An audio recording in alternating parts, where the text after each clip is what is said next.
भितर यही सत्संग की व्यवस्था कर जानते परम दयाल श्री श्री ठाकुर कहते जन्म दिल जे जन तुम्हारे जन्म पाली जे ताराई तुमार देवता प्रथम सेवाए दुख नासे। ये सुंदर कथा दयाल ठाकुर कहीगले वास्तविक भाव ये संसार रे जन्म नेला परे मनीष टिके सुखरे शांति रे आनंद रे रहिबाकु चाहे आउ सेही मनीष आनंद पाए जे परमानंद सहित युक्त होकर तार जीवन को अतिवाहित करिताए। आउ ठाकुर से कहते जी तुमको जन्म देले आउ जन्म ठारू जी लालन पालन करिले ताराई तुमार देवता प्रथम सेवाए दुख नासे से सेवा भीतर दे मनुष्यर समस्त दुख हरण हो जाए। आम मानकर भाग्य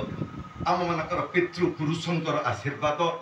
आम मानकर जन्म जन्मांतर कर्मर फल आमे जुग पुरुषोत्तम श्री श्री ठाकुर को इष्ट रूपरे आचार्य रूपरे गुरु रूपरे सद्गुरु रूपरे जीवनर कांडारी रूपरे जीवनर प्रीति केन्द्र रूपरे जीवनर आदर्श रूपरे वरण करी ग्रहण करी जानिनेलु बुझिनेलु शिखिनेलु जे जीवन चलनीटा केते भावरे एई संसार रे आमे माने बाप मां को ठारू जन्म नउछु तांकर छोट पिलाटे जितेबले होइथिलु सीए आमर हाथ धरिकी आमको चलई नेले खाइबाकू शिखई देले एवं जीवन रे योग्य करी तोड़िले किंतु तांकर से कथाटाकू आमे भूली जाउछु परवर्ती समय भितरे प्रकृत भाव में सीए जितेबले वृद्ध हो जाइथिबे सीए खोजुथिबे तांकर बाप मां तांको पिलामानक भितर किए हबो एई जे तिनि पुओ এই যে পরিবার সদস্য সদস্য বৃন্দ আজি বৃদ্ধ বাপা খোঁজুথিবে মনে মনে মোর বাপা কিয়ে হব যে মোর হাত ধরি মোর মনর সেবা মোর বাহ্য সেবা ভিতর দেই মতে টিকে শান্তি দব তৃপ্তি দব আনন্দ দব। কারণ পরম দয়াল শ্রী শ্রী ঠাকুর কହୁଛନ୍ତି পিতা মাতাঙ্কর যুগল মূর্তি হউকু তোমার পূজার হোম তাদের প্রতি ভক্তি প্রীতি রহুকু ইষ্ট নিষ্ঠাত বাপ মাঙ্কর যুগল মূর্তি মোর পূଜାର সেই ধাଡ଼ି ହେଇଉଠୁ ପୂଜାର ସ୍ଥଳ ହେଇଉଠୁ ଯୋଉଟାକି ପ୍ରତିଦିନ ରାତି ପାଇଗଲେ ମୁଁ ମୋର ଇଷ୍ଟ ଦେବତା ଆଚାର୍ଯ୍ୟ ଦେବତାଙ୍କୁ ପ୍ରଣାମ ପରେ ମୋର ବାପା ଆଉ ମାଙ୍କୁ ମୁଁ ପ୍ରଣାମ ନିବେଦନ କରିବି। ଆଉ ତାଙ୍କୁ ଯେଉଁ ପିଲା ପ୍ରତିଦିନ ତାର ବାପା ଆଉ ମାଙ୍କୁ ପ୍ରଣାମ ନିବେଦନ କରିଛନ୍ତି ବଞ୍ଚିଥିଲା ବେଳେ ବା ବିଦେଇ ହେଇଗଲା ପରେ ମଧ୍ୟ ସେ ପିଲାମାନଙ୍କର ଜୀବନରେ ଅଭାବଟା କେତେବେଳେ ତାର ରଥକୁ ରୁଦ୍ଧ କରି ତୋଳେ ନା ସଦା ସର୍ବଦା ସେ ଅଭାବକୁ ଅତିକ୍ରମ କରିବାର ଶକ୍ତି ବାପ ମାଙ୍କର ଆଶୀର୍ବାଦରୁ ପାଇଯାଇଥାଏ। ସେଦିନ ଦିଲ୍ଲୀର ବାଦଶାହ ଆଉ ଶାହଜାହାନ को बांधी देइचंती तांकर पुत्र औरंगजेब एवं से विकल हेकि कहउचंती पुओ पानी गिलास दे नले मो जीवन चली जीव पुओ किंतु कोन करूची ना बापांकर जीवन चली गले मो राजा हेबी यही कथा मुंड भितर पुओर पछि जाइछि। से दिन शाहजाहान कहउचंती आउ तांकर पुत्र औरंगजेब को देख पुत्र हिंदू मानकर कथा जेतेबेले मोर मने पड़ जाए मो मुंडटा सत नई जाए से पाखरे कारण बंची थिला बेले प्रतिटी हिंदू नर नारी से बाप मां को पूजा करी थांती आउ सेमाने जेतेबेले विदेही जाती तांको उद्देश्य रे श्राद्ध तर्पण बड़ निष्ठार सहित सुंदर भाव में करितांती आउ तू मोर पुओ ही पानी गिलास मागुची तू मते दौनु तोर कर्म तोर प्राप्ति आनिकरी दब आउ सेया भी हेला ध्वंस ही गला मुगल साम्राज्य। परम दयाल श्री श्री ठाकुर आज आम मानू गुरु रूपरे इष्ट रूपरे आम मानकर हृदय राज्य रे से बसा बांधिक शिखई देले जड़ई देले बुझेई देले एवं निजे आचरण करी आदर्श हो गले कौन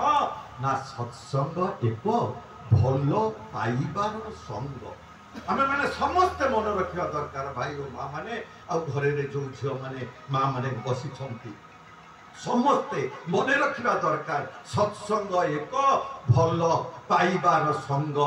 मु सत्संग कले भल पाइबाटा कौन शिखिबी कि भली आई मोर पूर्व सार कहते पुओ तार बापा को तार माँ को कि भली भल पाउथिले आई संसार भितर मोर बापा को मोर माँ को मोर स्त्री की मो पिला छुआ को मो दादा मोर खुड़ी को मो परिवार परिजन को मोर आत्मीय स्वजन को मो बंधु बांधव को मो सांग साथी को कि भल पाइबी आ भल पाइले जाइकरी संसार भितर मु समस्त पाखरे आदृत हेबी ग्रहणीय हेबी सिलेक्ट मध्य हेई पारि आ सेई भल पाइबाटा आमे शिखिबु तांको पाखरु कारण से आदर्श आदर्श माने दर्पण दर्पण को जते टॉर्च लाइटा मारी देले घर आलोकित हो जाए मु प्रथम जते बेले मोर इष्ट देवता को भल पाइबी मो भल पाइबाटा बिछुड़ी उठिबो मोर बापांको पाखरे प्रथम मांको पाखरे द्वितीय तापरे परिवार परिजन प्रति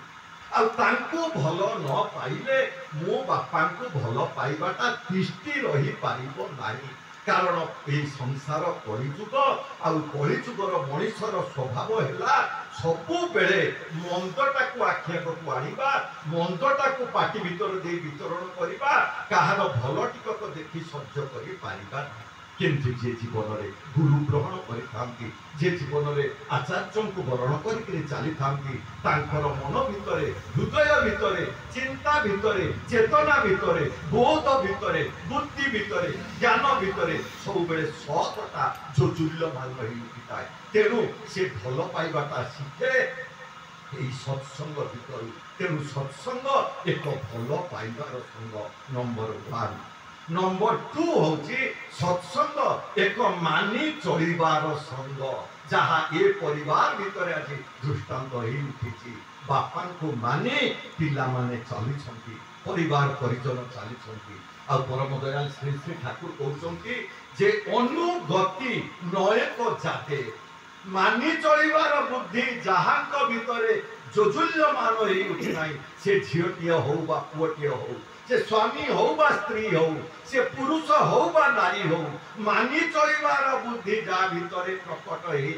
हो प्रस्फुटित हो उज्जीवित हो अनुगति नयक जाते कौन हुए परिणति ना अकृतज्ञ निष्ठाहरा से मनीष माने से पुओ झील माने अकृतज्ञ हो जाती निष्ठाहरा हो जाती अपन स्वार्थे पटु तारा विश्वास घातक ताजेर धारा केड़े बड़ कथा दयाल ठाकुर आम मानकर चिंता शक्ति को जीवनी शक्ति को प्राण शक्ति को उज्जीवित करी आम मुखरे हस फुटाइबा पाई आमको अनंत पथर यात्री करी गढ़ी तोलिबा पाई आम मानक देव मानव रे रूपांतरित करिबा पाई केड़े बड़ कथाटी कहते मानी चलिबा गुण जार नाही से अकृतज्ञ हो जाए अकृतज्ञ किए ना उपकार पाई प्रति उपकार दे पारे ना बापांकर धन संपत्ति कोठाबाटी घर द्वार टंका पैसा मु सबू भोग दखल कली किंतु पदे कथा मोर स्त्री कहीदेला मु तारी कथारे बापांक ठारू दूरे जाई सहर जीवन यापन कली आ खाली पैसाटा पठेदेले बापांकर सेवा हो जाए ना मनर सेवा करने को पड़ो आ बाह्य सेवा करने को पड़ो आ मनर सेवा सांगे बाह्य सेवा करने को हेले बार बार घर को आसवा पड़ो बापा पाखे बसवा पड़ो तांकर हृदयर कथाटा को शुणा पड़ो आउ कर्ममय जीवन भितर परिपालन करने को पड़ो नहले आम अकृतज्ञ हो गलु अकृतज्ञ जे हो जाए से निष्ठा हरा हो जाए परम दयाल श्री श्री ठाकुर कहते निष्ठा भंगा मन निये थुई जतई करिसी जा व्यर्थ हबे बर्बाद जाबे करिस ना कोता